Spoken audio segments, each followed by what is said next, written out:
بسم اللہ الرحمن الرحیم۔ دوستو، جیسے کہ آپ کو معلوم ہے کہ کل ہم نے آپ کے سامنے کامیاب زندگی کون سی ہے،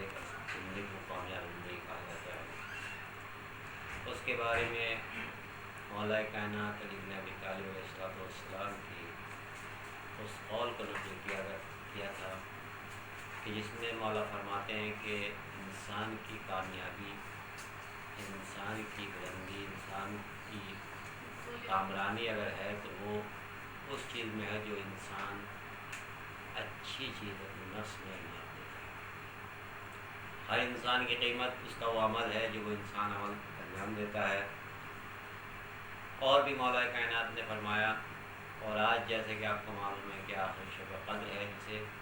23 کی شب، تو یہ تو مولا کائنات کی زندگی ہے۔ مولا کائنات نے فرمایا کہ انسان کی کامیاب زندگی کیا ہوتی ہے، لیکن ہمیں سرکار رسالت نے جب اس دنیا سے رحلت فرمائی اور رحلت فرمانے کے ساتھ ساتھ آپ کا آخری وقت ہے، اور آپ نے آخری وقت میں بھی انسان کی کامیابی کی کامیاب زندگی کے لیے ایک نسخہ لکھنا چاہا، جس نسخے کو امت نے لکھنے سے منع کر دیا، لیکن سرکار رسالت نے اس نسخے کو بار بار عرض کیا، اگر انسان اس نسخے پر رسول اسلام کے بتلائے ہوئے عمل کرے تو انسان کی زندگی کامیابی زندگی ہو سکتی ہے۔ حضور صلی اللہ علیہ وسلم نے فرمایا کہ میں تمہارے درمیان دو چیزیں چھوڑ کے جا رہا ہوں، دو ذرا قدر چیزیں چھوڑ کے جا رہا ہوں، ایک اللہ کی کتاب اور دوسرے میرے اہل بیت۔ آج جیسا کہ شب قدر ہے، اور شب قدر معلوم ہے کہ یہ وہ شب ہے کہ جس کے بارے میں ہمارے علماء کا اتفاق ہے کہ یہ تقریباً شب قدر ہے۔ اس میں چونکہ شب قدر 3 راتیں نہیں ہیں، شب قدر کوئی ایک رات ہے، اور اسی میں قرآن اللہ نے نازل کیا، اسی کے بارے میں یہ پروردگار نے کہا ہے، انا انزلناہ فی لیلۃ القدر، ہم نے اس قرآن کو لیلۃ القدر میں نازل کیا، وما ادراک ما لیلۃ القدر۔ لیکن تم لوگ نہیں جانتے کہ وہ لیلۃ القدر ہے کیا، اس کی منزلت کیا ہے، اس کا وقار کیا ہے، اس کی بلندی کیا ہے، اس کا مرتبہ کیا ہے،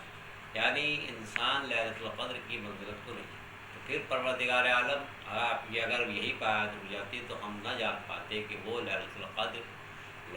جسے کہہ رہا ہے پروردگار، اس کی کیا منزلت ہے، کیا وقت ہے، کیا اس کا جو ہے مرتبہ ہے، لہذا ہمیں معلوم نہ ہوتا۔ مگر پروردگار عالم نے پھر فرمایا کیا، لیلۃ القدر خیر من الف شہر، کہ یہ لیلۃ القدر جو ہے، یہ قدر کی رات 1000 مہینوں سے بہتر ہے، پورا دن نہیں، بلکہ پروردگار عالم ایک سورہ انا انزلناہ میں یہ فرماتا ہے کہ ایک رات شب قدر کی 1000 مہینوں سے بہتر ہے۔ اب آپ ذرا 1000 مہینوں میں کاؤنٹ کیجئے اور اندازہ کیجئے کہ کہاں 1000 مہینے اور کہاں ایک رات شب قدر کی۔ پروردگار فرماتا ہے کہ یہ ایک رات جو ہے شب قدر کی 1 مہینوں سے بہتر ہے۔ کیوں بہتر ہے، اس کا سبب کیا ہے؟ چونکہ پروردگار نے سبب پہلے بیان کر دیا۔ سبب کیا بیان کیا؟ اگر انسان توجہ کو غور سے قرآن کو پڑھے تو قرآن میں جو ہے پروردگار عالم نے پہلے سبب بیان کیا ہے، پھر اس سبب کو جو ہے بیان کرنے کے بعد میں اس کی منزلت بتلائیے کہ جس میں یہ ہم نے جو ہے اس لیلۃ القدر کی کیوں منزلت ہے، کیوں وقار ہے۔ کیا سب سے پہلے سبب جو بیان کہ انا انزلناہ فی لیلۃ القدر، کہ ہم نے اس قرآن کو لیلۃ القدر میں نازل کیا، یعنی اس رات کی منزلت جو ہے، اس رات کا وقار، اس رات کی بلندی اس لیے ہے چونکہ اس میں قرآن مجید ہے۔ تو آپ سوچئے کہ جس رات میں قرآن مجید نازل ہو، جس رات میں اللہ جو ہے قرآن کو بھیجے، اس رات کی یہ منزلت ہے کہ 1000 مہینوں سے افضل ہے۔ 1000 مہینوں سے افضل، مہینہ جو ہے وہ دن اور رات ملا کے تب بنتا ہے، یہ نہیں کہ صرف رات الگ اور دن الگ، لیکن پروردگار عالم نے صرف رات کہا، تو اگر آپ اس کی زیرو ہٹا دیا جائے 1000 کی تو 30,000 بنتے ہیں، اور اگر دن اور رات ملا کے حساب کیا جائے، کیونکہ دن جو ہے وہ دن اور رات ملا کے بنتا ہے، تب جا کے 1000 مہینے، 1000 مہینوں میں کتنے دن ہوتے ہیں یہ آپ سوچئے، تو 60,000 بنیں گے۔ ویسے 30,000 دن ہوئے، لیکن اگر رات کا حساب کیا جائے تو 60,000۔ تو اب آپ سوچئے کہ جب ایک رات کی یہ منزلت ہے، کیوں منزلت ہے، یہ کیوں اتنا بلندی ہے کہ اِنَّا أَنزَلْنَاهُ فِي لَيْلَةِ الْقَدْرِ، کہ ہم نے اس میں جو ہے قرآن کو نازل کیا۔ اور دوسری جگہ پروردگار عالم فرماتا ہے کہ اِنَّا أَنزَلْنَاهُ فِي لَيْلَةٍ مُبَارَكَةٍ، ہم نے جو ہے اس قرآن مجید کو مبارک رات میں نازل کیا۔ تو مبارک رات کیا ہے؟ وہ ہے اِنَّا أَنزَلْنَاهُ فِي لَيْلَةِ الْقَدْرِ، وہ لَيْلَةُ الْقَدْر ہے جسے مبارک رات کہا گیا ہے۔ کس مہینے میں؟ اب لوگ یہ ہو سکتا ہے کہ مبارک رات ہو سکتا ہے کوئی اور ہو، یہ رات نہ ہو سکتا ہے شعبان کی رات ہو سکتا ہے رجب کی رات ہو سکتا ہے کسی دوسرے مہینے، لیکن پروردگار عالم نے دوسری جگہ ارشاد فرماتا ہے اور شہر رمضان الذی انزل فیہ القرآن، یہ وہ مہینہ ہے کہ جس میں پروردگار عالم نے قرآن کو نازل کیا ہے۔ تو اگر تمام آیات کو انسان ایک جگہ جمع کرے تو تمام کے تمام اس بات پر دلالت کرتی ہیں کہ اِنَّا أَنزَلْنَاهُ فِي لَيْلَةِ الْقَدْرِ اِنَّا أَنزَلْنَاهُ فِي لَيْلَةٍ مُبَارَكَةٍ شَهْرُ رَمَضَانَ الَّذِي أَنزَلْتَ فِيهِ الْقُرْآنَ۔ ان تمام آیات کا نتیجہ یہ نکلتا ہے کہ لیلۃ القدر ہی وہ رات ہے جسے مبارک رات بھی کہا گیا ہے، وہ ماہ مبارک ماہ رمضان کی رات ہے، اور یہ اس لیے 1000 مہینوں سے افضل ہے کہ اس میں قرآن نازل کیا ہے۔ اب آپ سوچئے کہ جس کو اللہ خود مبارک کہے، اللہ جس کو جو ہے 1000 مہینوں سے بہتر کہے، اس رات کی کیا مرتبہ ہوگا اور کیوں اس کی منزلت ہے اس قرآن۔ تو ہم نے بتایا کہ کامیاب زندگی کے لیے پروردگار عالم نے اس رات میں جس کتاب کو نازل کیا اس کتاب کا نام قرآن مجید ہے، اور سرکار رسالت نے بھی جاتے ہوئے جو ارشاد فرمایا انی تارکم فیکم الثقلین کتاب اللہ و عترتی و اہل بیتی، کہ میں تمہارے درمیان میں دو چیزیں چھوڑ کے جا رہا ہوں، ایک اللہ کی کتاب اور دوسرے میرے اہل بیت۔ تو اگر انسان کو زندگی کامیابی کے ساتھ گزارنے کا شوق ہے اور وہ چاہتا ہے کہ میری زندگی کامیاب زندگی گزرے، میری زندگی ایسی زندگی گزرے کہ جس میں کوئی بھی غلط نہ ہو، جس میں کوئی بھی برا نہ ہو، جو کامیاب ہی کامیاب زندگی ہو، تو اللہ کے رسول نے بتلا دیا کہ وہ دو طریقے ہیں، اگر ان پر عمل کرتے جاؤ گے تو کامیاب ہی کامیاب۔ ایک اللہ کی کتاب پر عمل کرتے جاؤ، اللہ دیا قرآن مجید میں ارشاد فرماتا ہے پروردگار ہدی للناس، یہ کتاب جو ہے لوگوں کے لیے ہدایت۔ سب سے پہلے کیا کہا پروردگار فرماتا ہے کہ ہدی للناس، یہ کتاب جو ہے قرآن تمام لوگوں کے لیے ہدایت ہے۔ پہلی فرصت میں کہتا ہے کہ تمام لوگوں کے، لیکن پھر کیا کہتا ہے شروع میں الف ذالک الکتاب لا ریب فیہ ہدی للمتقین، یہ کتاب جو ہے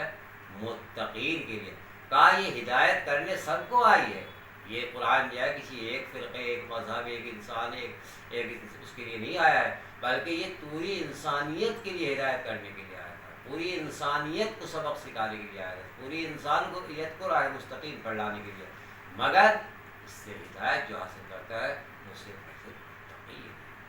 ہدی للمتقین، متقین کو ہدایت کرتی ہے۔ اب یہ نہیں ہے کہ شرابی کبابی ادھر ادھر کا وہی سوچ رہا ہو کہ میں 2-4 دن جائے نماز پڑھ کے جائے بہت زیادہ متقی ہونا۔